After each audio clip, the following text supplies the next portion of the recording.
Hello, it's me, Dan, and welcome to a mini-series on how the Metroid games build their atmosphere of isolation, fear, and foreboding. Today, we're going to be looking at Metroid 2 on the Game Boy. So, like the previous episode, we'll be looking at three main design points, starting with style.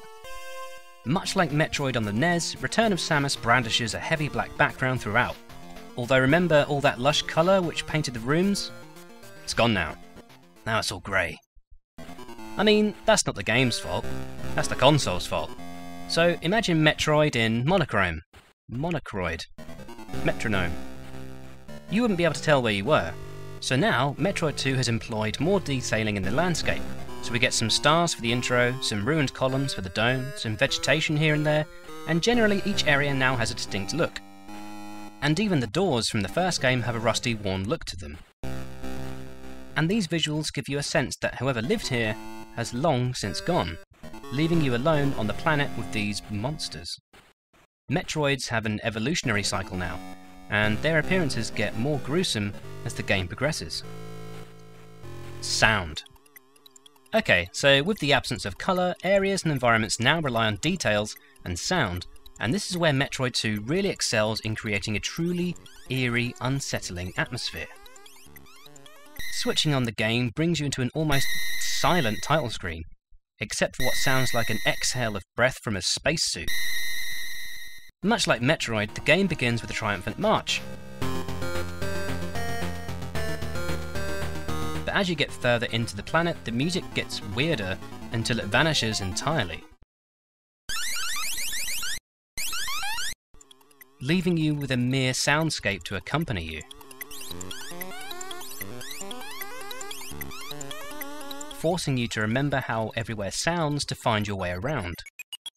Even the Metroid battle music comprises of untuned melodies and chords.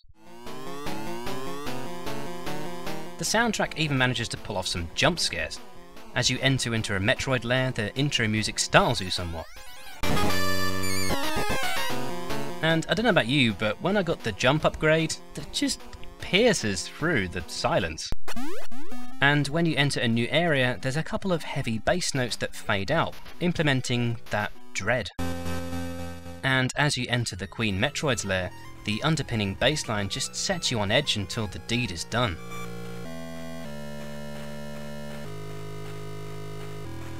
Sound effects seem harsher in this game, piercing that deadly silence.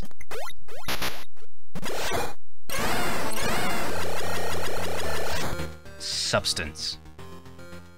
There's not a great amount going on in terms of level design, other than that it's fairly confusing yet linear. But what is new this time around is the Metroid counter, letting you know how close you are to eradicating every Metroid in the game. But as that number gets smaller, so does your chances of surviving the next encounter. As every Metroid you face gets stronger and stronger, and you're never sure which type of Metroid you'll encounter at the end of that long build-up. And you'll have to keep an eye on those new save stations too. You'll not be happier to see one. It sounds almost like Alien Isolation. Okay, in summary, run-down lonely appearance, unsettling soundscape, Metroid counter. Stuff of nightmares. Thanks to my patrons for helping me make this video. Why not leave some comments down below on how you think Metroid 2 creates its atmosphere, and why not consider supporting me on Patreon if you want to see more videos from this channel. We'll see you next time with Super Metroid.